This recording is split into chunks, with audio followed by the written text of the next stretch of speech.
Well, law school can be really busy. Um, that's just kind of the culture with lawyers generally, it seems, is to be busy. And since law school, like all education, teaches with conformity, you learn to be busy very quickly. Conforming to the busyness, as I'm calling it, isn't necessarily a bad thing. It can have a lot of good. For one, it can very quickly teach you how to be what's expected of you in the legal world, which is really important.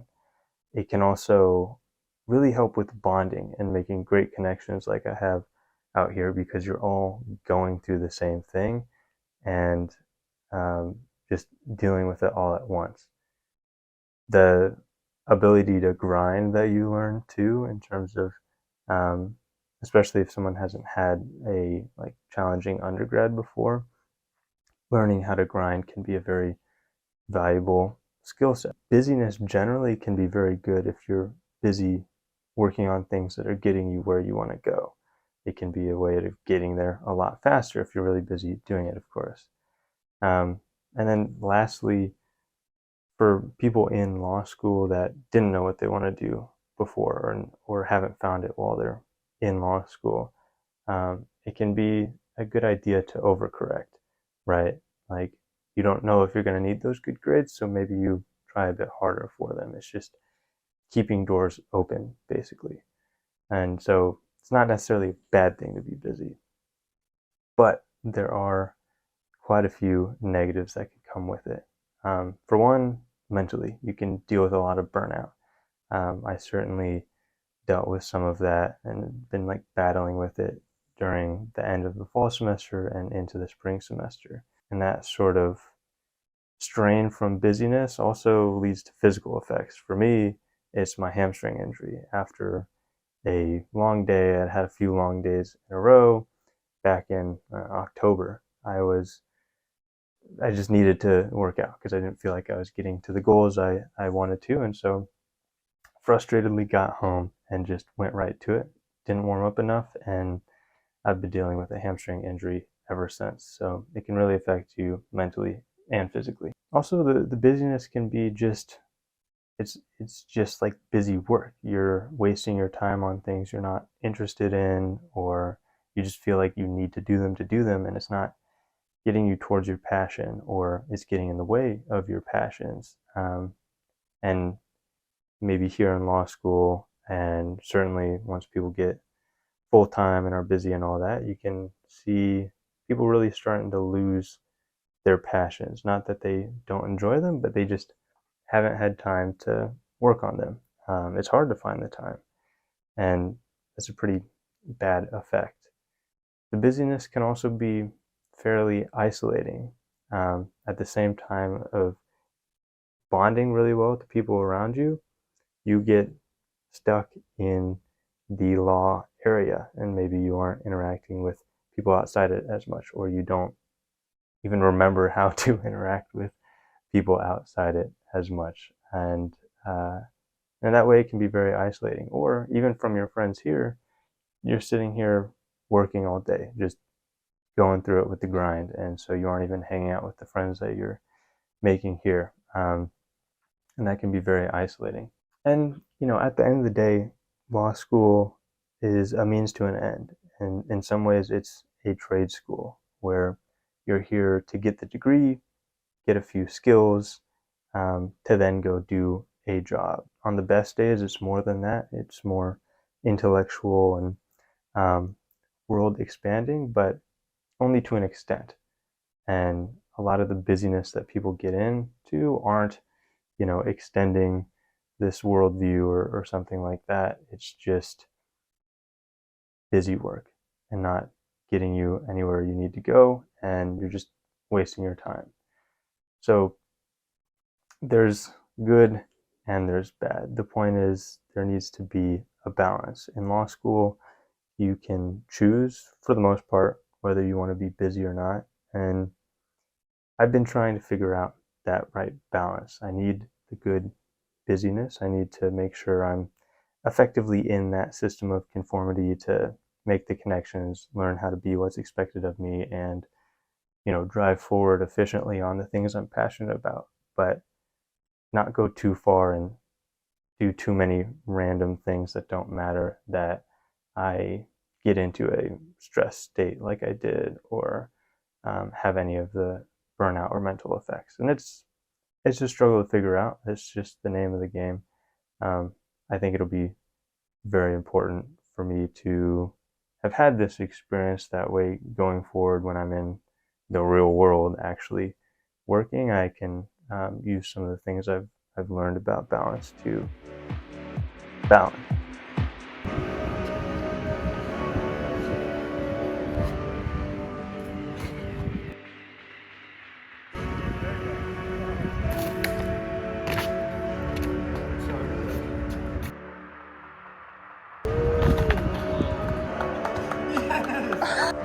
You already got blood on it? No! I just took a ton of impact.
Yeah! I'm climbing.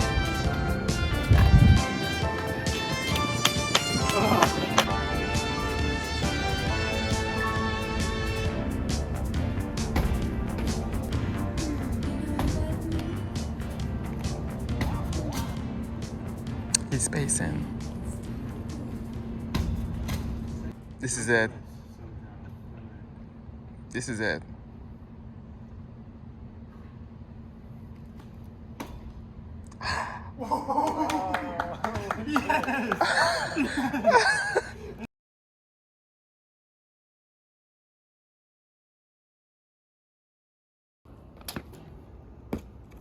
Oh.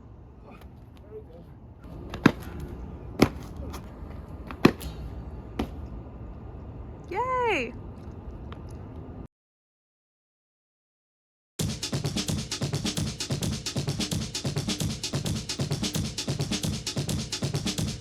So, the echo chamber. Law school can be quite the echo chamber. There's a lot of buzzwords flying around. There's a lot of, not even like legalese, just terms that you only use in law school.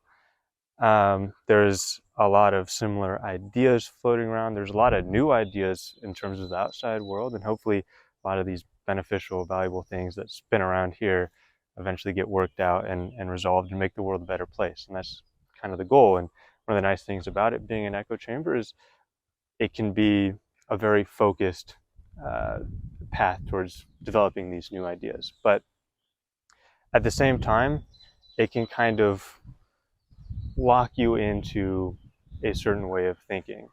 With the system of conformity, it's good to learn about how to think like a lawyer and learn how to act like you are expected to, but it can also hide options, hide solutions.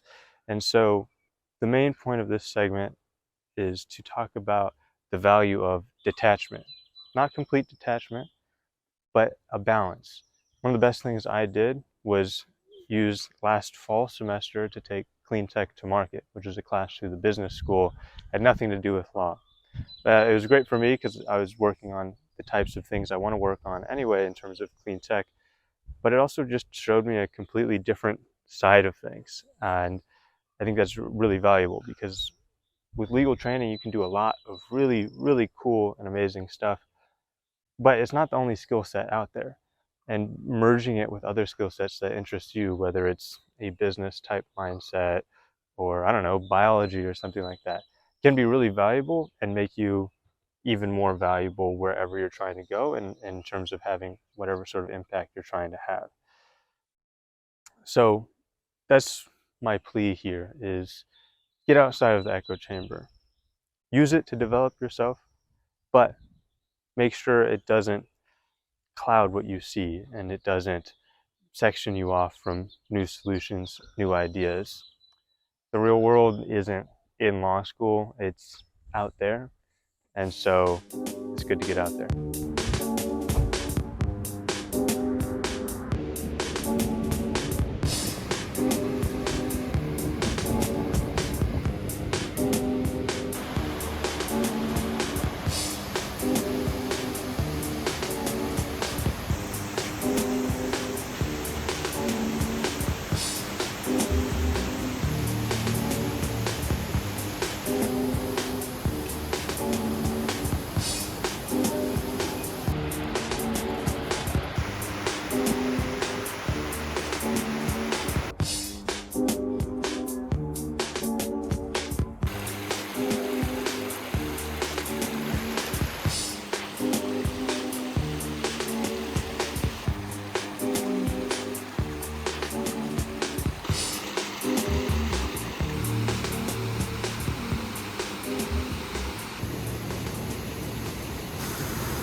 You're shaking. It's so hard to breathe through that.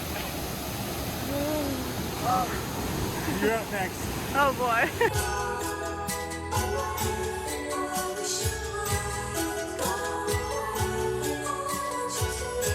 Keep going. I think straight through. There's some tracks over here. There we go.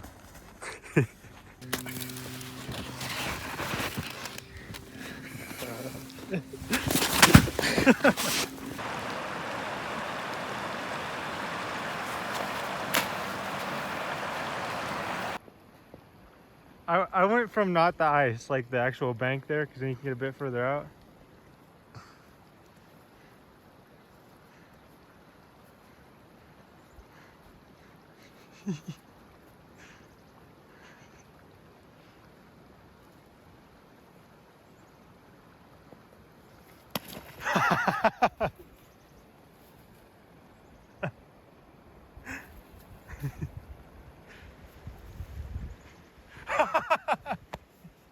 Where's the shoe?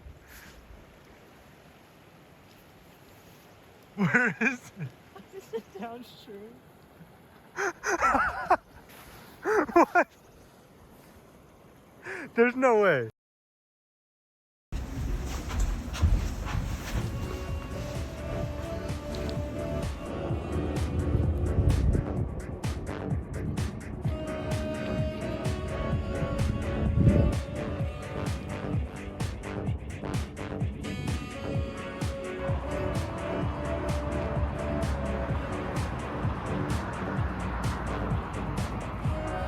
Yikes.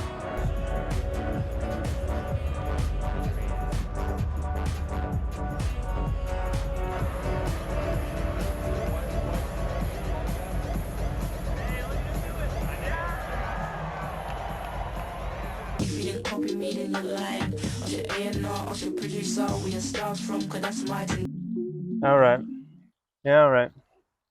Another review, another discussion of goals. I talked a little bit about this in the 1 hour review, but I'm really talking about it again to really implore a mindset of focusing on what your goals are, just keeping those on the top of your mind. As you go through law school and get more involved in it, it can really be a struggle sometimes to hold on to your goals. You shouldn't always just hold on to them no matter what. I mean, you should be willing to let them flux as you learn new things and as you find new interests and new passions.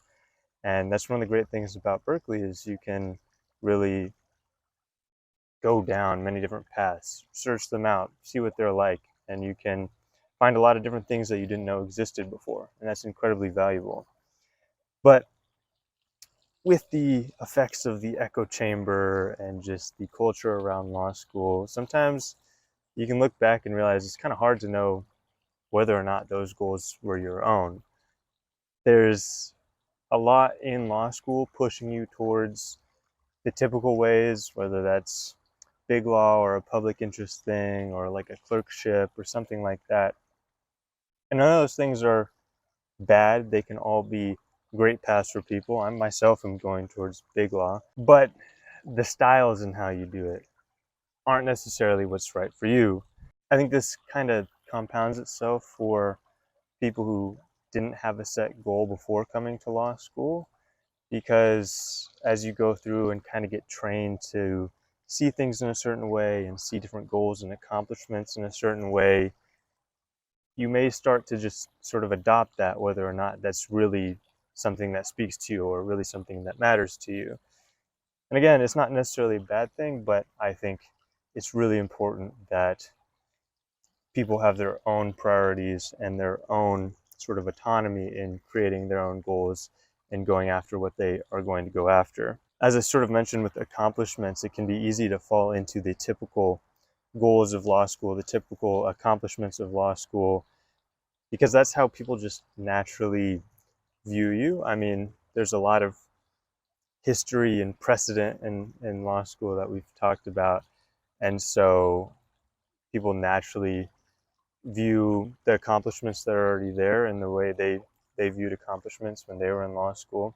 And again, it's not necessarily a bad thing, but it can make it harder to follow your own goals and give weight and value to the goals that you have, because you may think, well, it's not being as maybe publicized or as applauded. I'm going to wait for this plane. Basically, what I'm saying is it's easier to try to meet others' ideas of accomplishments because they are already putting value on it than meeting your own and generating your own value that makes sense for you. So really all this is just a plea to focus on your goals, not to make them the exact same over the whole entire law school experience, not to never change, but to keep them at the top of your mind and make sure the paths you start to follow are the ones you want to follow and not just ones you get just sort of fall into and maybe were trained to go into. So just think about your goals. Know your goals.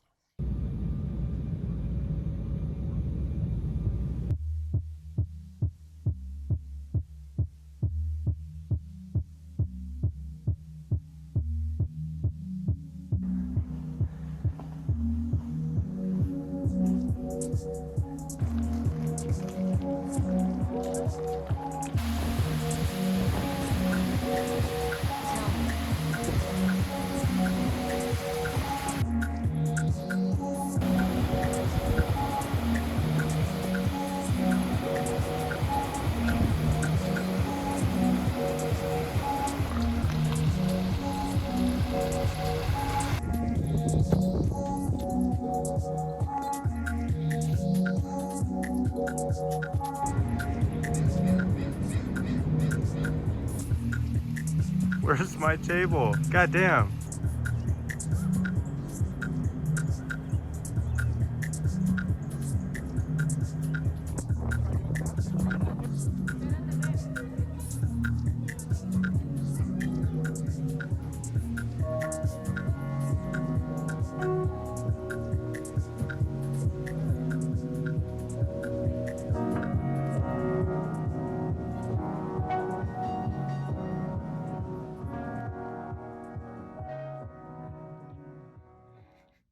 No, go underhand to Granny. All right. Ooh.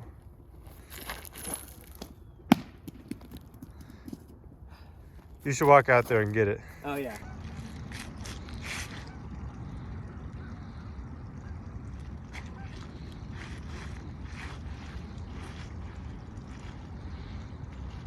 Making it look easy. It feels scary. I bet it feels slick. Well, yeah, definitely that. My sock is wet now.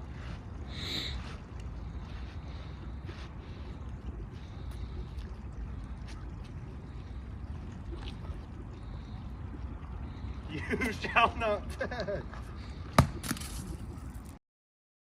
2, 1, go! Uh-oh time. Uh-oh time. There you go, Mark. There you go. There you go, Mark. There you go.